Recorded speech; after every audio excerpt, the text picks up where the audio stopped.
अस्सलामुअलैकुम जी, कैसे हैं आप सब। उम्मीद करती हूँ आप सब ठीक ठाक होंगे, खैरियत से होंगे। वीज़ा रश की एक नई वीडियो में एक नए दिन के साथ आप सबका वेलकम है। अच्छा जी स्टूडेंट, पहले मुझे लग रहा था कि जो मैंने 6 महीने की छुट्टी ले ली है ना, तो ये बड़ा नुकसान हो गया मेरा भी और शायद कुछ स्टूडेंट्स का भी। तो लेकिन अभी मुझे लग रहा है कि हमें उन 6 महीनों में मैंने जो कुछ ऑब्ज़र्व किया था, तो मैं उस चीज़ को यूटिलाइज़ कर सकती हूँ। मैं आप लोग को अपना एक्सपीरियंस शेयर कर सकती हूँ। इट माइट बी पॉसिबल कि जो मेरा एक्सपीरियंस है वो आप लोगों से डिफरेंट हो, लेकिन ये है कि जो मेरा एक्सपीरियंस हुआ है मैं आप लोग को उस चीज़ के लिए गाइड करूँगी कि हम लोग क्या सोच के आते हैं यहाँ पे, आपको क्या मिलता है, क्या रियलिटीज़ होती हैं, क्या मिथ्स होती हैं, और आपको उन सब चीज़ों को किस तरीके से ओवरकम कर सकते हो।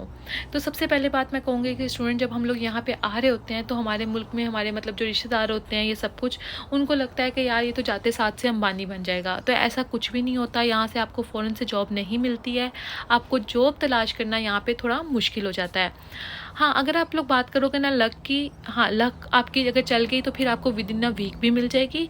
लेकिन अगर आपकी वो नहीं मतलब हुई अगर, तो आप थोड़ा-सा हार्ड वर्क आपको करना पड़ता है उस चीज़ में, ठीक है? तो सबसे पहली बात है कि अगर आपको जॉब लेनी है तो आपको वॉलंटियरिंग करनी पड़ेगी, आपको एक्सपीरियंस लेना पड़ेगा।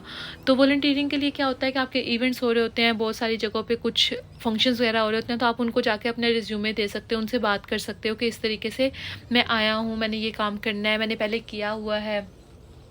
मतलब आप उस तरीके से आप लोग को जॉब मिल सकती है। दूसरा ये है कि आपको जॉब हासिल करने के लिए नेटवर्किंग करनी पड़ेगी। इवन दो कि अगर आप यहाँ पे आते हो ना, तो आपके फ्रेंड्स उस तरह के से इजीली नहीं बनते। If you are master student तो आपके एक्वेंटेंस वगैरह ज़रूर होते हैं, लेकिन आप उनको फ्रेंड्स नहीं बोल सकते हो। लेकिन ये है कि अपने आप को आसपास के लोगों के साथ अच्छी सलाम दुआ रखनी चाहिए, ताकि आपके जो नेटवर्किंग स्ट्रॉन्ग हो, और अगर उनके पास कहीं आगे जॉब अवेलेबल हो तो वो आपको प्रेफर करेंगे। इसका सीन पता है क्या होता है कि अगर कहीं पे कोई जॉब वैकेंसी खाली है, तो वो ऑनर जो है, वो जो जितने भी उसके पास लोग हैं काम कर रहे हैं, तो वो उनके आगे मतलब जो उनके फ्रेंड्स हैं उनको पहले प्रेफर करते हैं, और फिर उसके बाद बाहर वालों को प्रेफर करते हैं। तो इस वजह से ना आपको नेटवर्किंग करनी बहुत ज़रूरी है। और यहाँ जॉब ना होने की एक रीज़न ये है कि यार यहाँ पे तकरीबन हर बंदा ही इंडिपेंडेंट है, तो सबको जॉब्स चाहिए, ठीक है? फिर इंटरनेशनल स्टूडेंट्स होते हैं, सब जॉब्स कर रहे होते हैं, फिर सिंगल पॉकेट आपकी काम नहीं कर रही होती, तो इस वजह से हर बंदा 2-2 3-3 जॉब्स कर रहे होते हैं, ठीक है? क्योंकि आपको पीछे फैमिली भी सपोर्ट करनी होती है। जो आते हैं इंडिया पाकिस्तान से हम लोग आते हैं, तो हम लोग को फैमिलीज़ भी सपोर्ट करनी होती हैं। फिर दूसरा, अगर आप सीबीडी में या फिर अगर आप लोग सिटी के आसपास रह रहे हो, तो आपके वहाँ पे खर्चे वगैरह भी बहुत ज़्यादा होते हैं, और आपको सेविंग्स भी करनी होती हैं, क्योंकि यही हाई टाइम होता है जब आप सोचते हो कि यार फ्यूचर अपना सिक्योर करने वाला, ठीक है? तो उसकी वजह से क्या होता है, आपको 2-3 पॉकेट्स रखनी पड़ती हैं। तो ये हो गया कि भई यार जॉब मुश्किल है लेकिन नामुमकिन नहीं है, आप ले सकते हो। जब तक नहीं मिलती तो यार यही कंटेंट क्रिएट कर लो, या फिर आप ये कर सकते हो, क्या इसको उबर ईट्स वगैरह कर सकते हो, डोर डैश होता है वो कर सकते हो, मतलब डिलीवरीज वगैरह कर सकते हो, ठीक है? और इसके अलावा छोटी मोटी आपको जो विदाउट एक्सपीरियंस अगर आपको जॉब मिल सकती है, जिनको हम लोग बुरा समझते हैं, लेकिन यहाँ पे स्टूडेंट्स किसी चीज़ को भी बुरा नहीं समझा जाता। क्लीनिंग की मतलब आपको जॉब मिल सकती है, ठीक है? क्योंकि यहाँ पे क्या है, जो बुजुर्ग हजरात हैं वो बहुत सारे हैं, ठीक है? उन्होंने सारी ज़िंदगी पैसा कमाया होता है, लास्ट स्टेज पे उनको चाहिए कि यार कोई बंदा उनके साथ रहे, उनकी तीमारदारी वगैरह, और मतलब घर का साफ वगैरह कर दे। तो इस तरह की जॉब्स आपको मिल सकती हैं इजीली, ठीक है? उसके बाद क्या होता है जी, मैंने जो सुना था कि यार जब मैं आ रही थी कि यहाँ पे स्नेक्स और स्पाइडर्स बहुत ज़्यादा होते हैं, तो स्टूडेंट मैंने स्नेक्स तो देखे हैं, स्पाइडर्स मैंने अभी तक नहीं देखे। It's been 6 month I am here, लेकिन मैंने अभी तक मतलब 2-3 जगह पे मैं रह चुकी हूँ, और मैंने मतलब सिटी वगैरह में भी ट्रैवल वगैरह कर चुकी हूँ, तो मैंने स्पाइडर्स कहीं पे भी नहीं देखे हैं अभी तक। लेकिन मैंने स्नेक इवन अपने घर में भी देखा था, तो इस चीज़ के लिए मैं आपको कह सकती हूँ कि स्नेक्स होते हैं। लेकिन इन 2 मखलूक़ात के अलावा जो तीसरी मखलूक है जिसने हमें तंग कर रखा है, वो है चूहे।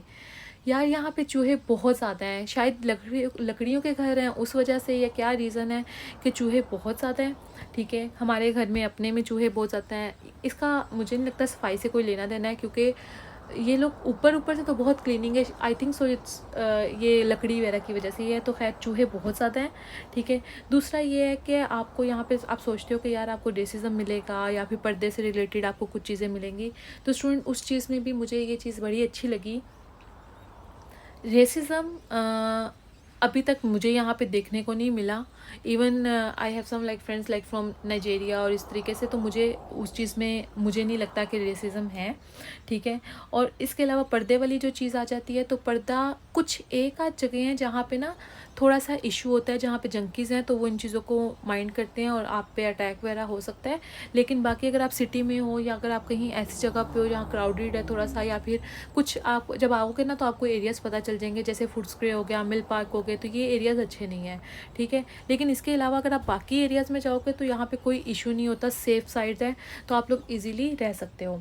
तीसरा ये है कि यार आप लोग को लगता है कि आप आओगे तो आपको फ़ौरन से घर वगैरह मिल जाएगा, तो घर मिल जाते हैं, ये रियलिटी है, क्या है, आपको घर मिल जाते हैं। लेकिन अगर आप कहो कि रीज़नेबल घर, वो ढूंढना बहुत मुश्किल है, ठीक है। अब जैसे मैं आई थी तो मुझे ये था कि यार पूरा लड़कियों का घर हो, लड़के ना आ सकें, ठीक है, तो रीज़नेबल हो, इन जो बिल हैं इंक्लूड हों, और इस तरह से कुछ चीज़ें थी, पेट्स ना हों, तो आप वहाँ पे फ्लैटमेट्स वगैरह या फिर एम्बर पे आप जाके वहाँ पे अपनी लिस्टिंग कर सकते हो, और उस लिहाज से आपको घर ढूंढने में थोड़ा टाइम लग सकता है।